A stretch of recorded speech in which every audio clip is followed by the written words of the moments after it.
To call an ambulance for a mere headache and vomiting is overreacting. If you are so worried, why don't you just come home and take care of her? I mean, isn't that your job? Don't rely on me. I don't have time for this. I'm leaving now. You have to take care of the rest of yourself." While my daughter cried and crouched in pain, my husband left the house. She had always been healthy and never had any serious illnesses. How was it an overreaction when such a daughter was suffering? It was clear that he was not concerned about her at all. I was out working at the time, but fearing for her life. I immediately returned home and called an ambulance myself.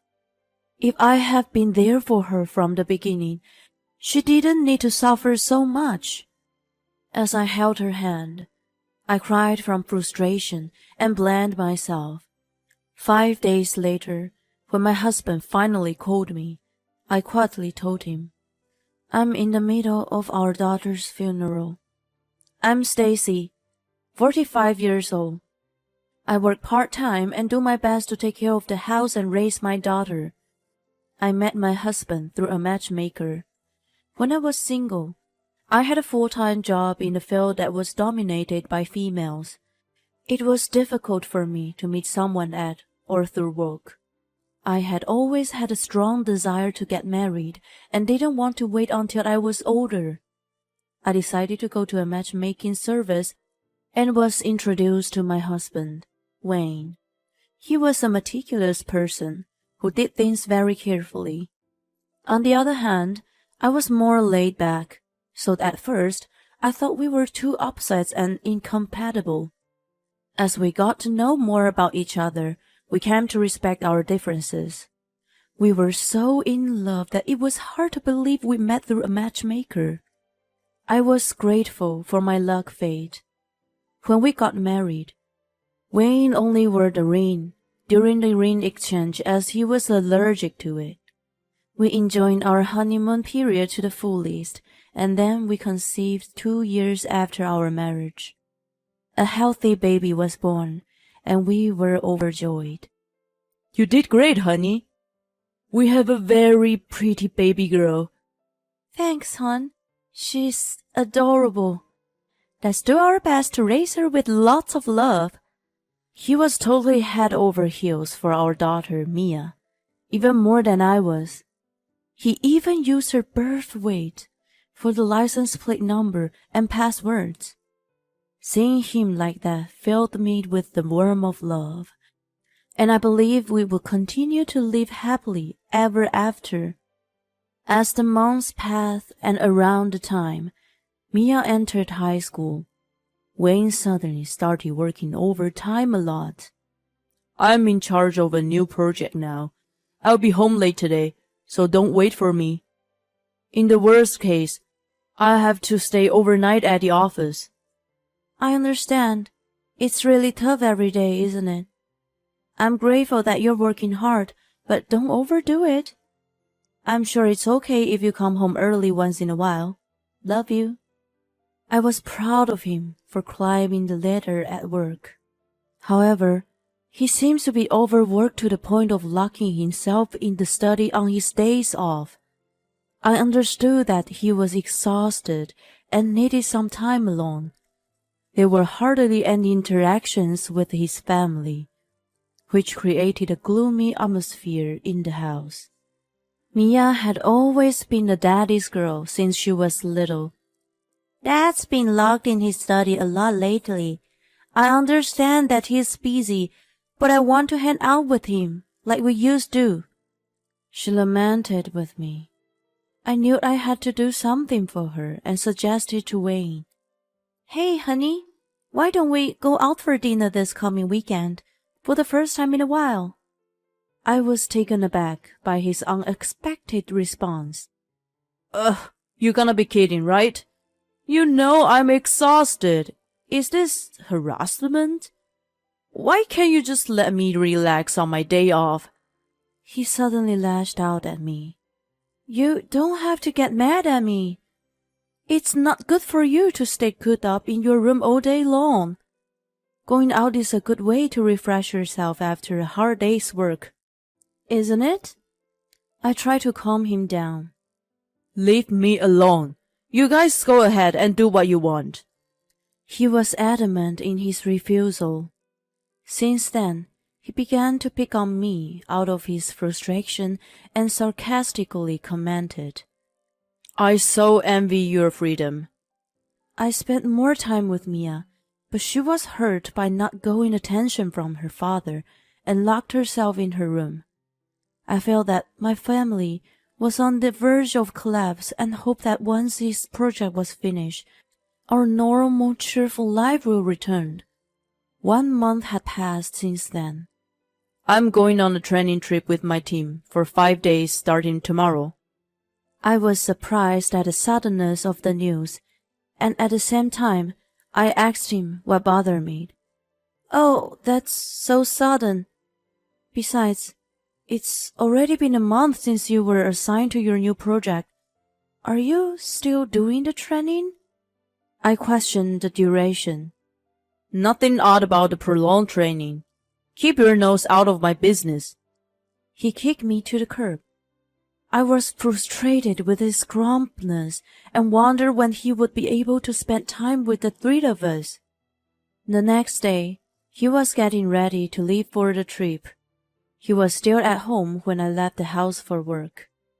My daughter was off school for a substitute holiday. I thought they could spend a little time together before he left. I was hoping that they could talk about some of the things that had piled up. Right after I arrived at work, I received an unexpected text from Mia. Mom, my head hurts so bad. I feel like it's going to crack. I feel nauseous too. I can't take it anymore. She seemed to be fine when I left home, but she suddenly felt ill. I called her in a hurry, but she wasn't picking up the phone. I called Wayne for help. Are you still at home? Mia sounds like she's in a lot of pain. Can you call an ambulance right away? I had lost my grandmother to a subarachnoid hemorrhage, so I was very concerned that she was suffering from the similar symptoms. It's just a headache and vomiting. Don't you think you're overreacting? If you're so worried, why don't you come back and take care of her? I'm leaving soon, so you take care of the rest.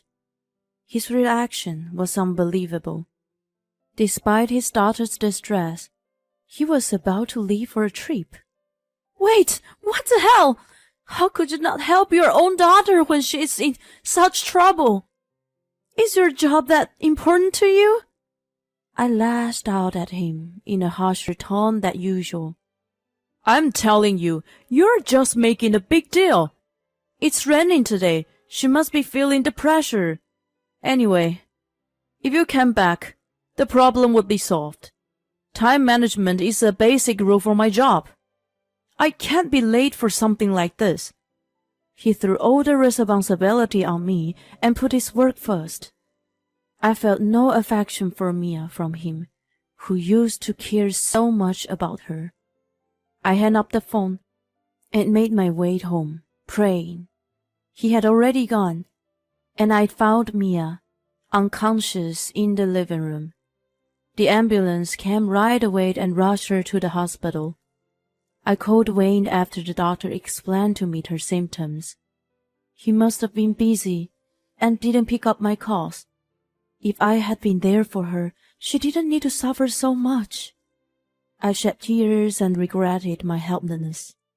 5 days later, I finally received a call from Wayne in the evening.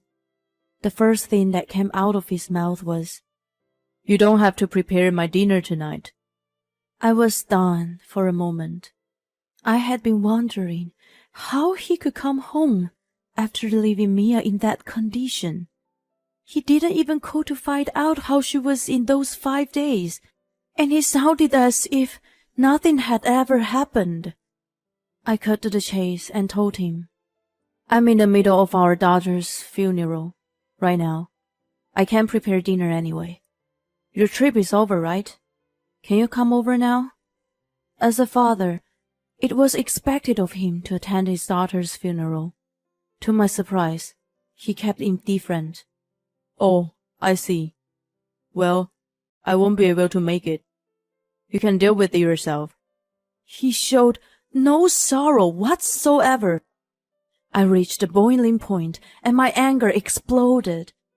I resolved to tell him everything that was on my mind when he got back home. He returned late at night. "Why didn't you call an ambulance right away? Do you have any idea how much you suffered?" I had been waiting for this moment and immediately started attacking him. "Oh, come on. I haven't been home in a while, and you don't even welcome me back. Even if I called an ambulance that day, it doesn't mean she survived, right? What's done is done. I brought you some sweets. Make yourself feel better." I was stunned by no sign of remorse from him, and lost all energy to argue. He seemed to take advantage of it. "Give me all the insurance money.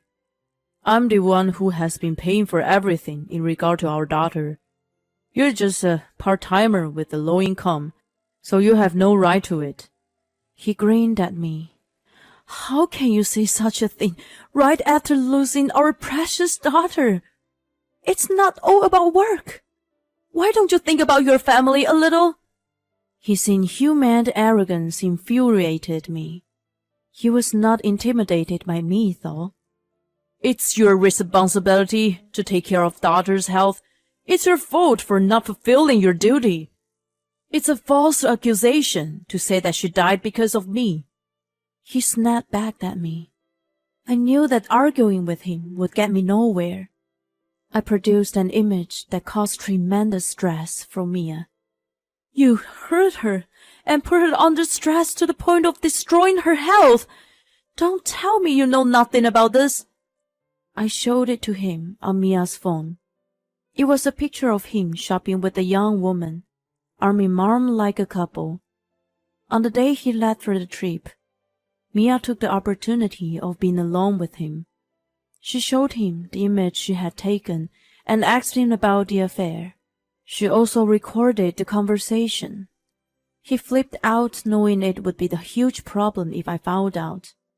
"How dare you! If you tell your mother about this, I'll make sure you will regret it." He threatened her. She told me all of this despite suffering in the hospital bed. "That's been having an affair with a young woman behind our back. It was so unbelievable, and the shock and the stress were too much. I started getting headaches and nausea. He used to love me and cared for me, but I can't take it anymore. Mom, please, will you leave him?" I demanded a divorce in response to Mia's request. Wayne looked at me, unfazed, saying it wasn't enough to prove his affair. "Then, how about these?" I threw printouts of the correspondence between him and his adulteress as conclusive evidence. "You can't be serious. You got into my computer without my permission. I never told you my password." His expression changed drastically, and he was agitated. I took a liberty. "You used Mia's birth weight as your card plate and PIN, didn't you? I thought you might have done the same with your password." Sure enough, I was right. When I looked at his emails and the messaging app on the computer, I found more than enough evidence. He lied to me and Mia that he was busy at work, but in truth, he had been almost cohabiting with the adulteress. The training trip he said he was going on with his team was just a trip with his adulteress using his paid leave. It's an invasion of privacy to go into someone's computer without their permission. He put up a desperate fight, but I relentlessly pursued him. It's wrong to keep things hidden from your family, don't you think? Oh, by the way, I also found a record of you unlawfully obtaining company money to pay off your girlfriend. You can't get away with it now, can you? Admit it now. He fell to his knees in a panic, as all his wrongdoings were exposed. I told him I was returning to my parents' house and left the house. A few days later, we filed for divorce. I was to have custody of Mia. I moved her to my parents' house while Wayne was away and focused on getting evidence of his infidelity at home. Before he returned from his trip, I had completed the moving process as well. By the way, I lied to him about Mia's funeral. I wanted to see him weigh between Mia and his affair. He thought that if she was gone, the affair would not be exposed, and he could secretly pay back the company with the insurance money.